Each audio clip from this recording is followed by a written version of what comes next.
First things first, we're going to make my salsa, sort of. I'm going to do everything up to the time we put the peppers in because I can't get the right peppers, so I'm going to substitute peppers, but out on the grill. So I'll show you along the way what we're doing here. And in a little bit, I'm going to have a camera person. Dr. Sam is going to film me doing this salsa. All right, see you in a minute. Okay, now the peppers that I normally get are bowl peppers, but they're dried chilies. I typically put 10 to 20 of them in the salsa. I did get this ground chili stuff, but I don't know that I'm going to try it. I also got some red pepper to bring up the heat, because a lot of that just basically are bowl chilies. People don't know that. I also bought some of these kinds of chilies. They're mild, but they have a nice smoky flavor. I'm going to roast those out on the barbecue. I also then for heat got jalapenos and serrano. And then in this salsa, of course, we use tomatoes, we use onion, we use cilantro, lime juice, and some salt, and garlic too. So I should get the garlic out right now. Hang on. I think my garlic is sitting right here.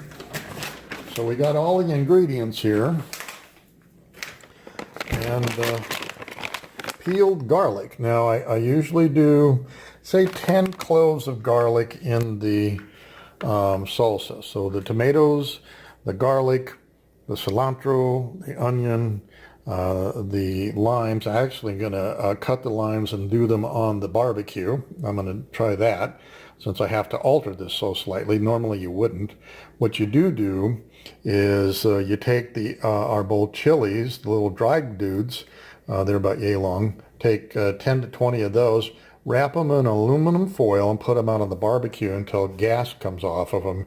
You'll see they're burning. That gas, by the way, don't breathe it. It'll make a cough choke. Do it outside, don't do it inside, and then let it stop. It's the last thing you put in the salsa because as you bring it in the house, you're going to definitely know it's in the house. It'll make it cough, but that's what gives the heat to it. All right, I'll get on outside and you'll see how that works. All right, preheated the oven or the grill up to about 300. I've got my limes, my serrano chilies on the right, and jalapenos on the left. More to come. Okay, so here we go. This is my blender we're going to use here. I've cut the tomatoes, cut the ends off, lay them flat. We're going to quarter those. I did one onion so far, and I'm going to do the garlic and the cilantro, which I have drying over here. And I'll get that in there. Before I grind it, I'll show you. Okay, so I've got my cilantro drying. This is my blender full of tomatoes, onions, and garlic, and I'm going to start that in just a minute, and hopefully it'll break down quickly. This is a really cool blender. This blender's got blades all over the place, so it should go a lot faster than my normal blending routine. And then I'll put in the cilantro, and we'll see how the peppers look.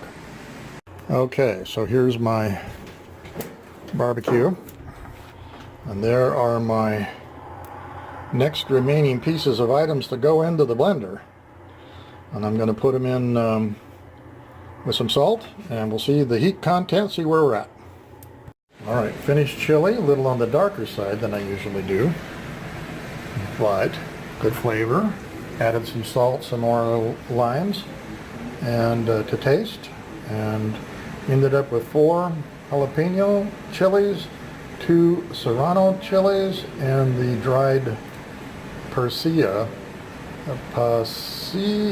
I think, chilies. They're mild.